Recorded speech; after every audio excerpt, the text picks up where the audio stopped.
آج کی کہانی ہے جناب انصاف سبزی منڈی کی، اور یہ ان کی کوئی 7ویں برانچ ہے راولپنڈی اسلام آباد میں، اور انہوں نے بڑا خوبصورت مچھلی، گوشت اور باقاعدہ سبزی کا اور سارے ان کی پروڈکٹس کا سٹال لگائے ہوئے ہیں، اور یہ پوری ایک سپر مارکیٹ کہہ لیں۔ اور ان کے یہ ہائی بھائی ہیں۔ السلام علیکم سر، کیا حال ہے؟ جی وعلیکم السلام بھائی، ماشاء اللہ، آپ کو بہت مبارک ہو آپ کی 7ویں برانچ کی خوشی میں۔ اچھا، آپ نے یہ بڑا اچھا کام کیا ہے کہ جو ہے نا، جوتوں کو تو ہم ریک میں رکھتے ہیں، ایئر کنڈیشن میں رکھتے ہیں، لیکن سبزی ہم نے زمین پہ رکھی ہوتی ہے، تو آپ نے اس سبزی کو عزت دی ہے، اور آپ نے بڑے خوبصورت طریقے سے ایک آسانی سے لوگ خریداری کر سکتے ہیں۔ تو یہ آپ کو آئیڈیا کہاں سے آیا اور کیسے کامیاب افسر ہو رہے ہیں؟ سر یہ اللہ کی مہربانی سے کھانے پینے کی چیز ہے، اور اس کو جتنا ہم صاف ستھرا رکھیں گے اور مینٹین رکھیں گے تو اللہ پاک اس میں برکت ڈالتا ہے سر۔ ٹھیک ہے، تو آپ کے ریٹس بھی میں دیکھ رہا ہوں، ماشاءاللہ ریٹس بھی ٹھیک ہے آپ کے، اور دیکھنے میں بھی چیزیں بڑی صاف ستھری لگ رہی ہیں۔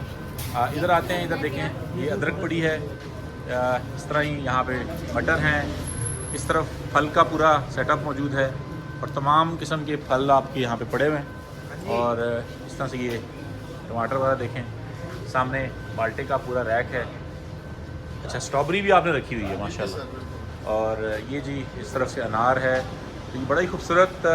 دیکھنے میں بھی اچھا لگتا ہے، اور ایسے ہے جیسے کہ آپ نے اس کو بڑا ہی، ہم ایسا لگ نہیں رہا کہ ہم اسلام آباد میں پاکستان میں کسی جگہ کھڑے ہیں، ایسا لگتا ہے کہ ہم باہر میں دبئی میں اس طرح کی مارکیٹس ہوتی ہیں۔ نہیں بس سر، یہ انشاءاللہ یہ پاکستان کے اندر ہی ہے، ٹھیک ہے، اور یہ ہماری انشاءاللہ اس طرح کی کوشش ہے کہ مزید بھی برانچیں بنائیں تاکہ لوگوں کو جو ہے نا مناسب ریٹ پہ بہترین چیز ملے۔ بالکل ٹھیک ہے۔ تو ہمارا بھی اکثر ہم کہتے رہتے ہیں کہ جی جو فارمر جو ہے وہ اپنی چیز کو اچھی طرح پریزنٹ کرے،